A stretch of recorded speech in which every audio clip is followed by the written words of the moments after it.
irmãos abrissem a palavra do Senhor no livro de Malaquias, capítulo 4.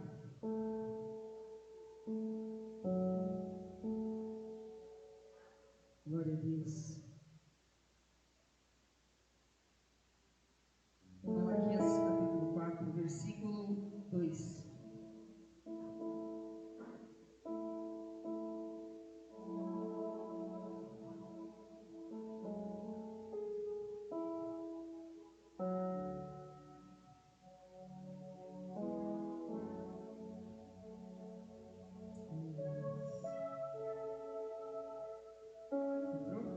Malaquias 4:2.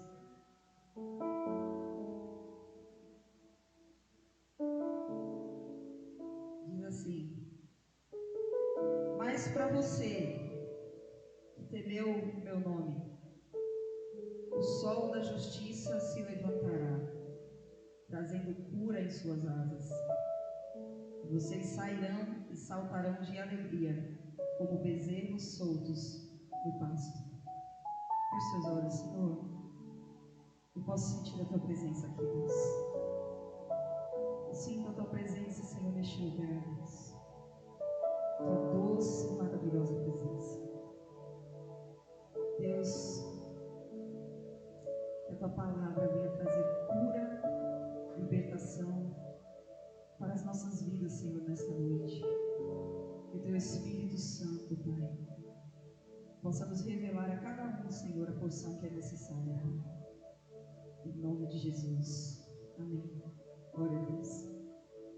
Irmãos, o livro de Malaquias é um livro muito conhecido, porque tem alguns versículos chaves que são bastante comentados entre o povo de Deus na igreja e muito pregado sobre os dízimos, né? Se eu sou o Senhor, onde está minha honra? E eu estava lendo esse livro e é um livro curtinho, é um livro pequeno, né? De apenas 4 capítulos. Malaquias, ele profetizou cerca de 100 anos depois do cativeiro babilônico. Então, eu não sei os irmãos que estavam aqui, mas no domingo aí que eu tive a oportunidade de pregar, eu falei um pouquinho sobre o livro de Ezequiel, quando o povo estava lá no cativeiro babilônico. E o povo de Israel passou 70 anos lá na Babilônia. E aí, cerca de 100 anos depois, Deus levanta o profeta Malaquias. E eu estava lendo esse livro e, cara, eu fiquei impressionada, assim, impressionada com o amor e a paciência de Deus com o seu povo. Todos nós sabemos que o povo de Israel é o povo escolhido, não é isso?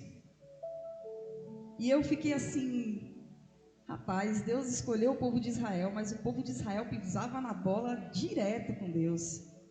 E aqui no livro de Malaquias, para mim, eles passaram de todos os limites, sinceramente. Porque esse livro nada mais é do que uma conversa que Deus está tendo com o povo, sabe? O povo estava lá no cativeiro babilônico sofrendo. E aí eles retornam para Jerusalém com todas as instruções que Deus passou. E, cara, eles não param de reclamar, eles não param de murmurar. E tantas coisas terríveis. E aí logo no início do livro, eu já tirei logo uma lição de cara. Que eu vou te falar uma coisa, irmãos, não importa. Deus não vai mudar os seus padrões.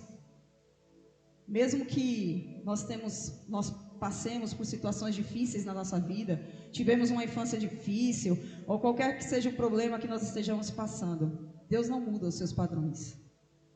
Porque o povo ficou lá sob a influência do povo babilônico durante 70 anos. E é uma geração isso aí, né? E é muito tempo. E quando eles voltaram para Jerusalém, Deus podia ter falado assim: poxa, mas eles ficaram lá 70 anos, né? Vou dar uma colher de chá. Ou eles estão aí fazendo essas coisas, vocês vão ver aqui o que eles fizeram, o que eles faziam. E aí Deus podia ter falado: não, mas eles estavam lá, né? Deixa eu dar uma colherzinha. Mas não foi isso que Deus fez. Já tinham se passado aqui 100 anos. E o povo ainda assim, fazendo escolhas erradas e, enfim, falando tantas coisas contra Deus.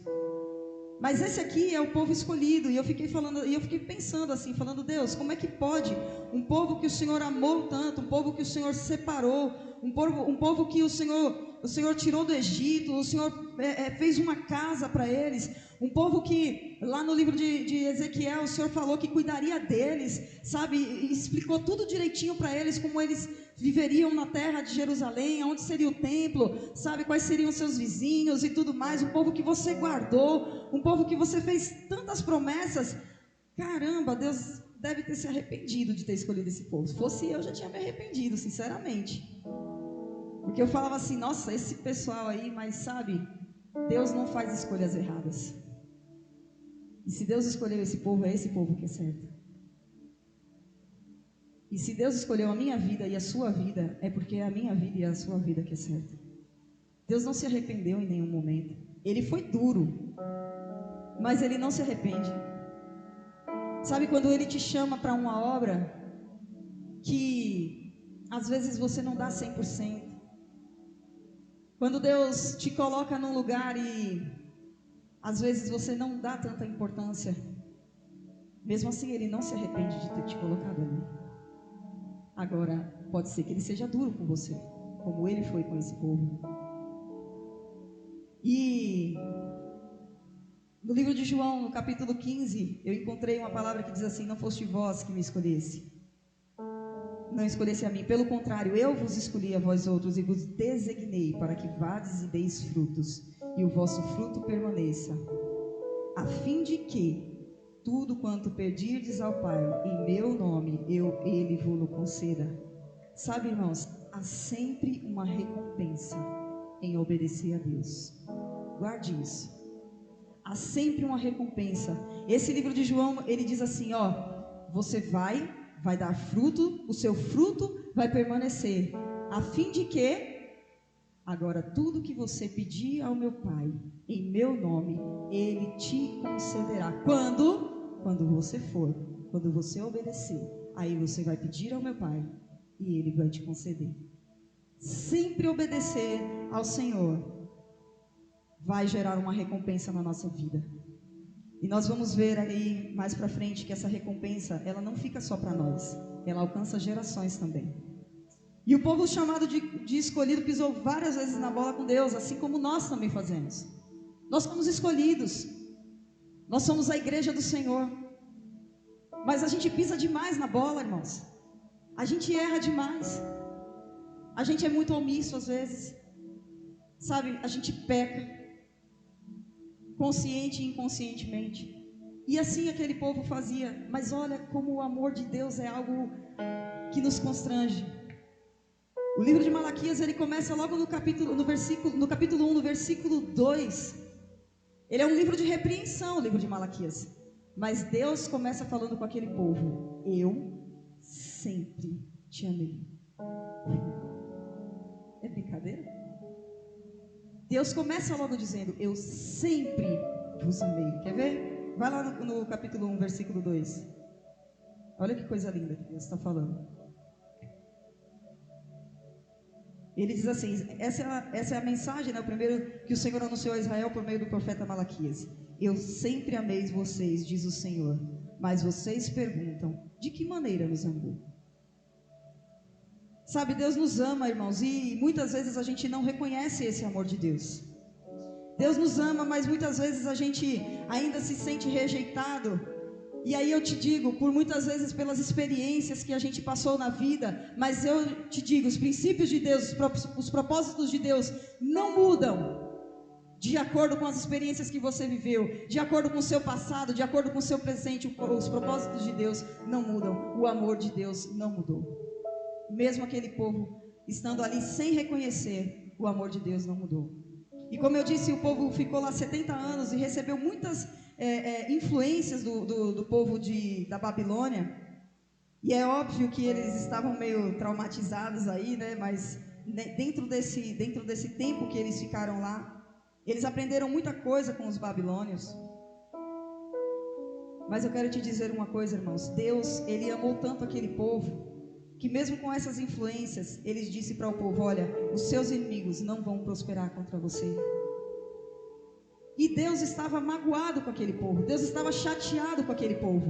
Ele diz várias vezes: olha, eu amo vocês, mas vocês me perguntam: que amor é esse? Eu sou o Deus de justiça, mas vocês falam: mas que justiça é essa? Eles ficavam colocando o tempo todo Deus à prova. Mas Deus falou para ele assim, vocês ainda vão dizer: grande é o Senhor, até mesmo além das fronteiras de Israel, porque ele jurou que ele faria com que os inimigos de Israel não prosperassem. Porque Israel ficava falando assim: o que adianta servir a Deus? O que adianta eu estar aqui diante de Deus fazendo os meus sacrifícios e as demais coisas, sendo que os meus inimigos prosperarão? E Deus falou para ele: calma. Eu estou dizendo para vocês, vocês ainda irão dizer: grande é o Senhor, mesmo além das fronteiras de Israel. Mas a galera lá estava tão cega, irmãos, tão cega, que eles achavam que podiam dar esmolas para Deus. Esmolas, como às vezes nós fazemos. Eles pegavam bezerros de qualquer jeito para fazer o sacrifício, quando Deus... A gente sabe muito bem que tinha que ser tudo perfeito, tudo direitinho, mas você sabe como é que era o sacrifício deles lá na época de Malaquias? Até bezerros roubados, eles roubavam e ia lá apresentar como sacrifício. Pegava qualquer um do rebanho e ia lá apresentar como sacrifício. E isso me fez refletir, sabe, irmãos? Como está sendo o nosso sacrifício de louvor para Deus? Porque Deus não recebe qualquer coisa, não recebe. E aquele povo estava enganando a si mesmo, levando qualquer coisa até o altar de Deus para sacrificar. Às vezes, o salmista disse que nós temos que guardar o nosso pé quando nós entramos na igreja, mas às vezes a gente chega na igreja com tanta coisa na cabeça que a gente vem aqui e despeja qualquer coisa no altar de Deus. Nós que somos músicos, eu mesma, quantas vezes, nem ensaiava a música, nem ouvia a música, não fazia a minha parte, chegava aqui e queria adorar a Deus. Para cantar, não aquecia a voz, não queria saber de nada e chegava aqui para adorar a Deus. Mas você sabe o que foi que Deus falou? Deus chegou para esse povo e falou assim: vocês acham que eu vou aceitar isso? Malditos sejam os enganadores. Vocês estão pensando que vocês estão enganando a quem? Deus chegou para ele e falou: eu não aceito esse tipo de oferta. Vocês estão vindo aqui, vocês estão fazendo sacrifício de qualquer jeito, vocês estão fazendo sacrifício de tolo. Malditos sejam os enganadores. Está lá em Malaquias capítulo 1, versículo 14. E aí quando vai para o capítulo 2, ele começa a tratar com os sacerdotes. A coisa é feia. A coisa é muito feia. E ele diz assim para os sacerdotes: se vocês não me derem ouvidos e não se dispuserem a honrar o meu nome, lançarei maldição sobre vocês. E ele fala sobre a conduta sobre aqueles sacerdotes que estavam ensinando o povo. Ele diz assim: mas vocês se desviaram do caminho vocês se desviaram do caminho e pelo seu ensino causaram a queda de muita gente. O apóstolo Paulo disse que as nossas vidas, irmãos, elas são como cartas abertas, cartas escritas por Deus. Mas a nossa vida, ela fala muito mais pelo nosso testemunho do que pelas nossas palavras, irmãos. Nós temos que tomar muito cuidado. Nós estamos vivendo num tempo em que não dá mais para você ficar... Na verdade, nunca deu, né? Mas assim, tem aquele crente Raimundo, pé na igreja, pé no mundo. Esse crente Raimundo deixou de existir, acho que no ano de 2016, por aí ele deixou de existir, porque não tem mais condição de você estar com o pé na igreja e pé no mundo. Nós estamos vivendo um tempo que nós temos que ter certas as nossas convicções e dizer: assim é certo e assim é errado. Esse jeito é o jeito de Deus, esse jeito não é. É assim que Deus faz, é assim que Deus não faz. Não dá mais para você ser aquele tipo de pessoa que fala assim: né? Sabe por quê? Porque o diabo não está brincando de ser diabo. Hoje mesmo eu estava em casa antes de vir para cá e Mateus estava assistindo um desenho, né? E aí estava passando uma sequência de desenhos, aí daqui a pouco começou a passar o desenho do Halloween. Umas abóborazinhas pulando, tudo bonitinho, coloridinho, as abóborazinhas bonitinhas, não sei o que. Eu fui lá, peguei o controle da televisão, pausei e conversei com o Mateus. Falei: papai, papai do céu não gosta disso. Nós não somos bruxinhas, nós não somos monstrinhos. O nosso herói é Jesus. E comecei a falar de Jesus para ele. E falei: filho, não assiste esse desenho. Eu não quero você assistir esse desenho. Sabe por quê? Não dá mais para você chegar e falar assim: é só uma balinha, é só um docinho. Você precisa ter as suas convicções muito certas dentro de você. A palavra do Senhor diz que esses sacerdotes aqui, eles estavam desviados. E por causa do ensino deles, muitos estavam desviando. Irmãos, o coração de Deus estava muito triste com essa palavra que ele estava passando para Malaquias. Mas eu te digo uma coisa: o nosso Deus é um Deus misericordioso. Glória a Ele por isso. Porque se não fossem as misericórdias dele, irmãos, eu acho que nenhum de nós estaríamos aqui. Porque quando eu estava lendo esse livro, eu ficava horrorizada. Eu falava: como é que o povo fala isso com Deus? O povo trazendo esmola para Deus, que é dono de tudo. Mas ao mesmo tempo examinando a mim mesma, falava: Deus, misericórdia. Quantas vezes eu fiz isso? Quantas vezes, sabe, a gente faz esse tipo de coisa sem nem se perceber. E ele trata isso. E aí ele começa a falar: olha, Deus começa a falar pro povo: olha, eu estou cansado, eu estou farto desse choro que você vem aqui no altar e vocês choram e se lamentam. Mas quando vocês saem, vocês cometem adultério. O quê? Como assim? É isso mesmo. E o povo ia para o altar de Deus se lamentar. Se lamentar por quê, irmã? Porque não estava tendo prosperidade. Porque a colheita não vinha. Porque os inimigos lá de fora eram mais prósperos do que ele.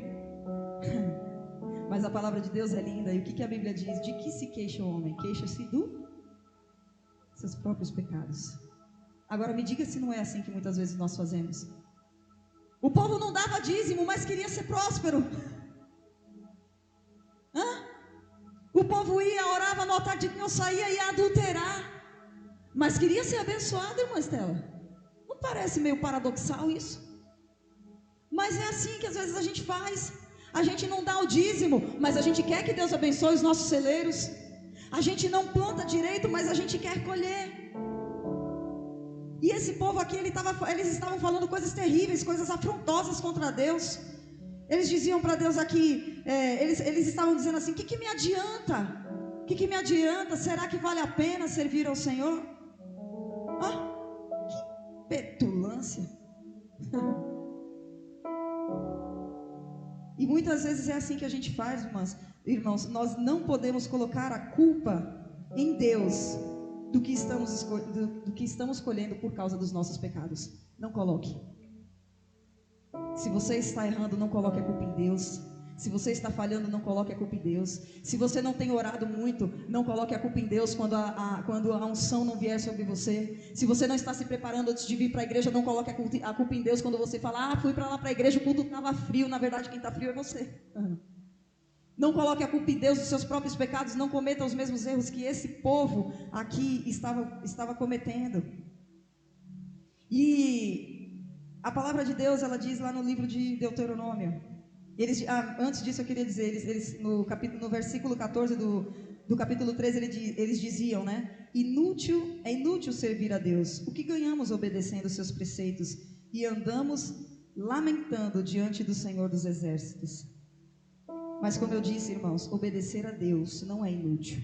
Sempre gera recompensa. Olha o que diz lá em Deuteronômio 5:29, diz assim: quem dera eles tivessem sempre no coração esta disposição para temer-me e para obedecer a todos os meus mandamentos. Assim, tudo iria bem com eles e com os seus descendentes para sempre. Obediência gera recompensa.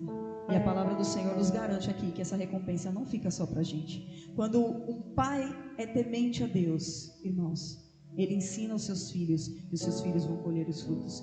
Eu colho frutos até hoje das orações da minha mãe. Minha mãe, sempre que eu ia para lá, ela falava para mim: minha filha, eu estou orando por você. Minha filha, eu estou orando por você. É uma coisa que ela sempre, todas as vezes ela falava: estou orando por você. E aí, como é que tá lá o emprego? Tá indo, minha mãe. E um dia minha mãe teve uma visão. E ela chegou para mim e falou assim: minha filha, eu estava orando por você e Deus me deu uma visão. Me deu uma visão que você estava trabalhando. Que você estava trabalhando numa sala de vidro. E eu disse: é mesmo, minha mãe? Ela disse, Deus me deu essa visão, que você estava trabalhando na sala de vidro. E eu fiz a reforma da minha loja recentemente. E eu falei, sem lembrar disso, Estela, nem passou pela minha cabeça. Eu falei, aqui eu não vou botar uma parede não, vou fazer minha sala de vidro. Eu falei bem assim para Tiago. Eu falei, não, aqui ao invés de eu botar uma parede, não vou botar não, porque vai ficar mais amplo, eu vou fazer a minha sala de vidro. Minha sala na minha loja hoje é uma sala de vidro.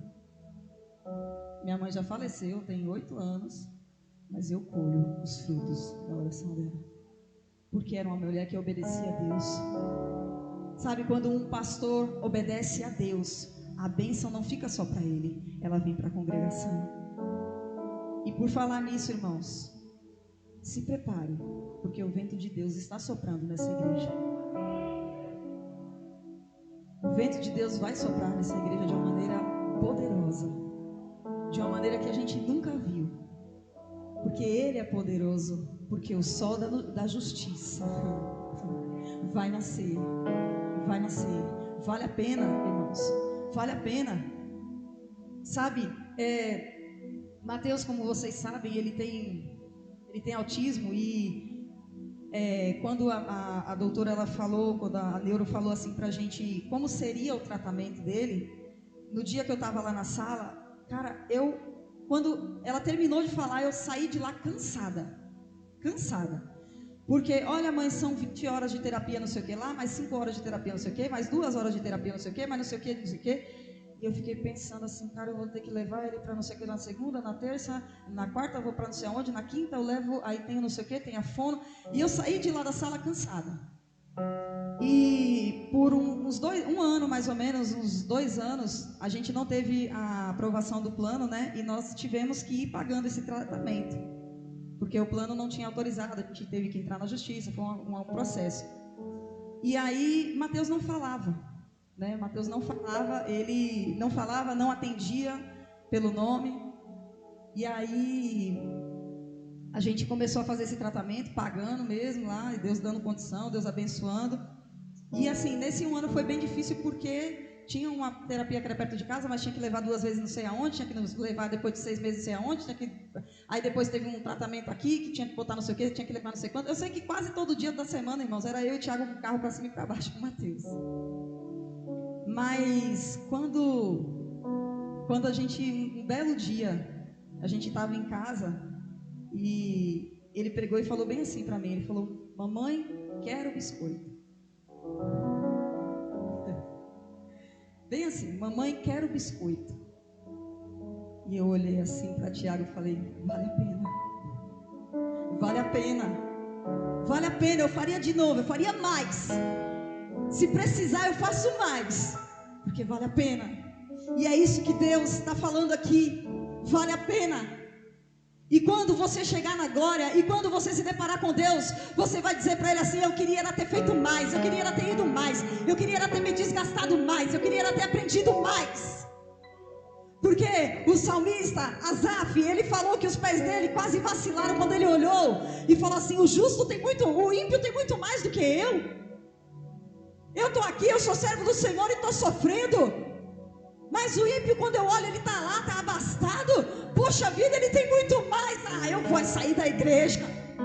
Eu quero, conta com esse Deus, nada. Sabe, de uma não vale a pena ir 2 vezes no domingo no culto, não. É muito cansativo. Aí, ele entrou no santuário de Deus. E quando ele entrou no santuário de Deus, vamos lá, Salmo 73, 13.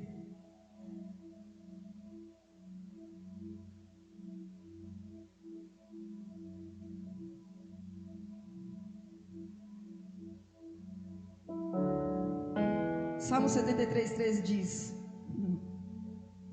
foi à toa que eu mantive meu coração puro, foi em vão que eu agi de modo íntegro, o dia todo só enfrento problemas, cada manhã sou castigado. Se eu tivesse falado com eles, teria traído o povo. Tentei compreender porque prosperaram. Que tarefa difícil. Então, entrei em teu santuário, ó Deus, e por fim entendi o destino deles.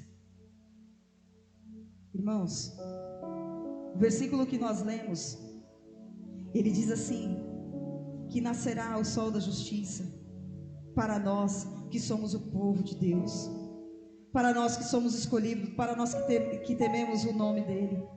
O Senhor está dizendo o seguinte: olha, eu conheço cada um de vocês. Tem um memorial na frente de Deus, com todas as nossas ações, com o nosso nome. E o Senhor, Ele promete que o ímpio perecerá. Talvez agora, tudo que a gente faça para Deus, talvez pareça que não vale a pena mesmo. Talvez pareça por um momento que, olha, a recompensa não chega do jeito que eu queria. Mas o Senhor está dizendo: olha, calma, o ímpio, ele terá o seu fim. E aquele que for fiel a mim, eu tenho um memorial. E olha o que ele diz: vocês são para mim como um tesouro particular. Um tesouro, é isso que você é para Deus. O apóstolo Paulo disse lá em Timóteo assim, ó: o Senhor conhece os que são seus, e qualquer que profere o nome de Cristo, aparte-se da iniquidade. Vamos voltar lá para Malaquias, para a gente finalizar. Eu queria finalizar com esse versículo. A nossa alegria aqui, irmãos, ela ainda não é perfeita, mas quando o sol da justiça brilhar, a nossa alegria vai ser perfeita, porque o Senhor diz: mas para você que temeu o meu nome, você não vai ser contado com os ímpios. Como eu disse, talvez a gente faz coisas aqui na terra, e embora Deus ele seja um Deus tão abençoador, como a Bíblia diz, né, galardoador dos que o buscam, às vezes ainda nós podemos nos sentir sozinhos, às vezes ainda nós podemos achar que algumas coisas que nós fazemos é em vão. Um dia eu estava pregando numa igreja, e eu estava falando assim, acho que eu estava até dando, não era nem uma pregação, era só um comentário que eu estava fazendo. O pastor me deu uma oportunidade, eu estava falando, e ali eu falei e pronto, e achei que era só uma palavra como qualquer outra. Mas quando eu saí na porta, sabe, uma mãe me procurou e falou que a filha dela tinha sido grandemente impactada por aquela palavra que eu tinha falado. Isso já depois em outros cultos, ela pegou e falou assim: Alessandra, olha, minha filha, ela não estava dormindo, ela estava perturbada, era uma menina de 9 anos, mas aquela palavra que você trouxe foi de encontro na vida dela, minha filha foi liberta. Então às vezes a gente acha, irmãos, que o que a gente faz e o que a gente fala, às vezes a gente não tem noção do poder que essas coisas têm. Às vezes a gente não tem noção, irmãos, quando a gente canta aqui, o que acontece? Vocês estavam aqui quando o pastor falou que quando eu cantava, os demônios fugiam. Nunca que eu iria imaginar que isso acontecia. Mas quando a gente está aqui na casa do Senhor, quando a gente fala do nome do Senhor, irmãos, coisas acontecem que às vezes a gente não imagina. O Senhor sabe quem é você, o Senhor conhece você. Ele não vai te contar como ímpio. E eu te digo, vale a pena servir ao Senhor, porque a Bíblia diz que para aqueles que temem o meu nome, vai se levantar o sol da justiça. As suas causas quem vai julgar é Jesus, as minhas causas quem vai julgar é Deus. Quantas pessoas que às vezes tramam contra você que você nem sabe, quantas pessoas que às vezes falam contra você que às vezes você nem sabe, mas Deus sabe. Quantas vezes, irmãos, tramaram coisas para você, falaram coisas sobre você que você nem imagina, mas Deus sabe. E a Bíblia diz que nesse dia, no grande dia, nós iremos receber cura, porque o sol da justiça trará cura em suas asas, e vocês sairão e saltarão de alegria. Essa é a recompensa. Essa é a recompensa. Irmãos, a Bíblia diz que se nós esperarmos apenas aqui nessa terra, nós somos os mais miseráveis dos homens. O problema é que nós queremos pregar, nós queremos vir na igreja e nós queremos, às vezes, fazer alguns sacrifícios para o Senhor, muitas vezes malé, como esse povo aqui fazia, sabe? Entregando mesmo qualquer coisa. E a gente acha, irmã Karina, que a gente vai ter que colher tudo aqui. Eu quero ser feliz aqui. Hoje, essa coisa, sabe, de você tem que ser feliz, você só tem uma vida, vive intensamente, viva loucamente. A gente acha que a gente vai colher as coisas aqui, tia Josi. Se você quiser colher aqui, o problema é teu. Eu prefiro colher lá. Eu prefiro colher lá, porque eu tenho certeza que homem nenhum pode preparar para mim, aleluia, aquilo que Deus já preparou, aquilo que os olhos não viram, os ouvidos não ouviram, não subiu ainda dentro do seu coração. É isso que tem lá, é isso que vai acontecer quando o sol da justiça vier e julgar a terra com juízo. Você vai para a glória e muitos seus inimigos perecerão. É isso que Deus está dizendo. Aleluias. Ele está dizendo: pare de esperar as coisas só aqui. E outra coisa, Ele está dizendo: você não vai colher aquilo que você não está plantando. Eu fiquei indignada com o que esse povo estava falando com Deus. Mas eu falei: às vezes eu sou igual a esse povo, esperando colher as coisas aqui. Não, eu quero ser feliz aqui, eu quero ser rica aqui. O carrinho que eu acabei de comprar, nem nela. Irmãos, guarda o teu coração, para que o teu coração não fique aqui, porque você não é daqui. Guarda o teu coração, para que o teu coração esteja com Deus, esteja com Ele, seja para Ele. Você nem imagina tudo aquilo que Ele tem preparado para você, irmãos. Sabe?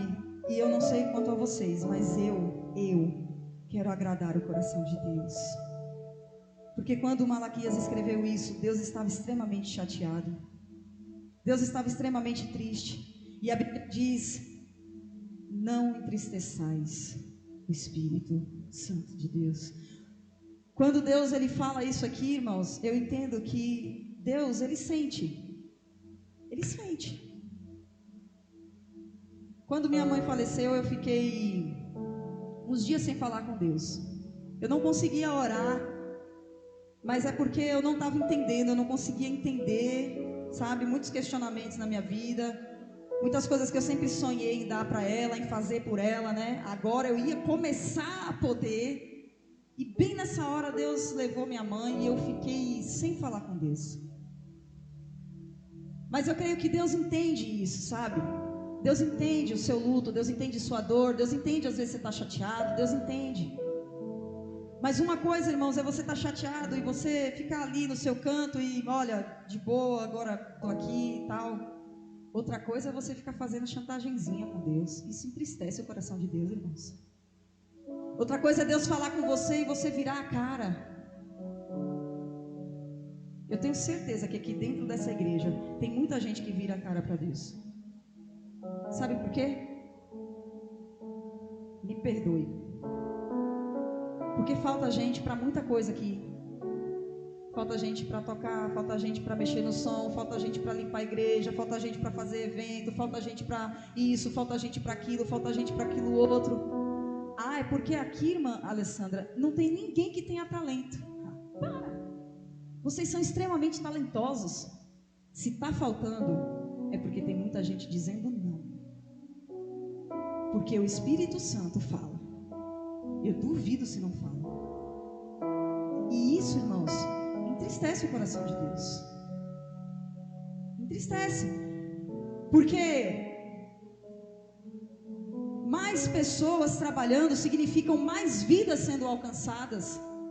Mais pessoas trabalhando significa, sabe, o poder de Deus sendo manifestado de uma forma maior.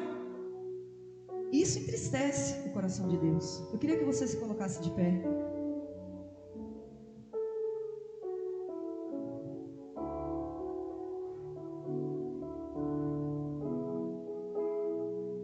E eu queria que você nessa hora, a Bíblia diz assim: examine-se, pois, o homem a si mesmo. E eu não sei quanto a você, irmãos, mas quando eu estava lendo Malaquias, eu pedi perdão a Deus algumas vezes. Eu falei: Senhor, me perdoa, sabe? Me perdoa, porque às vezes é assim mesmo que acontece. Mas só Deus, que tem uma coisa: a sinceridade do meu coração é: eu quero te agradar. Eu quero que Deus olhe para mim, eu quero que Deus olhe para a nossa igreja e Ele não se entristeça. Será que se Deus fosse mandar uma palavra, um profeta para essa igreja, como Ele manda, né, na verdade, o que será que ele mandaria? O que será que ele falaria? Na verdade, irmãos, Deus tem falado. Deus tem falado sempre. Quando Deus coloca uma pessoa aqui para estar falando para vocês, irmãos, é porque Ele nos ama, porque a palavra do Senhor diz que Ele corrige aquele que Ele ama. Nós temos um potencial enorme, irmãos, mas se está faltando pessoas na obra de Deus, é porque nós temos dito não. E eu quero que nessa noite você diga sim. Eu quero que você diga sim. E eu falo isso sem medo, sabe por quê? Porque Deus vai te honrar. Porque Deus vai te abençoar. Porque quando você diz sim a Deus, irmãos, não importa. Fica tranquilo que as cadeias se quebram, que os caminhos se abrem. É fácil? Não, de jeito nenhum não é fácil. Mas dizer sim para Deus é a atitude mais acertada que nós podemos fazer na nossa vida. Dizer sim para Deus naquilo que é o sonho dele para as nossas vidas. Eu quero que nessa noite você feche seus olhos e você diga: Espírito Santo, nos perdoa, Espírito Santo. Espírito Santo, nos perdoa se nós estamos como aquele povo que te desagrada sem nem mesmo perceber. Espírito Santo, nos perdoa se nós estamos como aquele povo que é tão soberbo a ponto de entregar qualquer coisa no teu altar, a ponto de reclamar dos seus próprios pecados. Espírito Santo, nos perdoa se nós temos enfadado o Senhor com o nosso clamor vazio, porque é isso que o Senhor falou para aquele povo: eu estou enfadado, eu estou cansado desse choro de vocês, dessa lamúria de vocês, mas vocês não consertam a sua vida, vocês vêm aqui chorar, mas a sua vida está torta. Espírito Santo, nos perdoa se nós temos feito isso. Espírito Santo, nós estamos aqui, queremos te pedir perdão se nós estamos entristecendo o Senhor com as nossas atitudes, tanto individuais como também como comunidade, como igreja. Espírito Santo, perdoa, Senhor, a nossa igreja, se ela tem entristecido o Senhor. E eu te digo, Espírito Santo, traz uma unção de renovo, traz uma unção de glória, traz uma unção de alegria, traz uma unção de ousadia, Senhor, para que nós possamos alegrar o teu nome, Deus. Como diz a música, vou te alegrar com o meu louvor, Jesus. Senhor, a nossa intenção não é essa, a nossa intenção é te alegrar sempre, mas eu não sei, Senhor, se o Senhor está feliz conosco. Eu espero que sim, mas se o Senhor não está, Jesus, Espírito Santo de Deus, sopra o teu vento hoje aqui, sopra, Senhor, o teu Espírito hoje aqui, ó Deus. Porque nós agora, Senhor, aprendemos que vale a pena te servir, porque o sol da justiça brilhará, o Senhor não falhará, o Senhor não erra nas suas escolhas, e o Senhor nos escolheu para uma obra, Senhor, o Senhor escolheu essa igreja para uma obra, Senhor, o Senhor não erra nas suas escolhas, Jesus. Nos usa, Senhor, no teu propósito, Senhor. Aviva, Senhor, pois a tua obra, Senhor. Eu te oro em nome de Jesus. Nós queremos te servir, ó Deus, com zelo. Nós queremos, ó Pai, apresentar o nosso melhor. Nós não queremos vir aqui no altar, Senhor, e apresentar qualquer coisa. Queremos dar o nosso melhor para ti, porque tu és um Deus santo, porque o Senhor nos ama. O Senhor nos ama, Deus. O Senhor nos ama tanto, Senhor, a ponto de entregar o seu Filho único para morrer naquela cruz por nós. O Senhor nos ama tanto a ponto de nos aceitar, mesmo, Senhor, nós sendo ainda pecadores, Senhor, o Senhor nos recebe como filhos, Deus.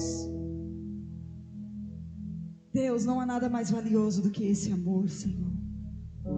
Traga, Senhor, sobre nós essa consciência nessa noite, Deus. É o que eu te oro em nome de Jesus e te agradeço. Amém, glória a Deus, aleluias.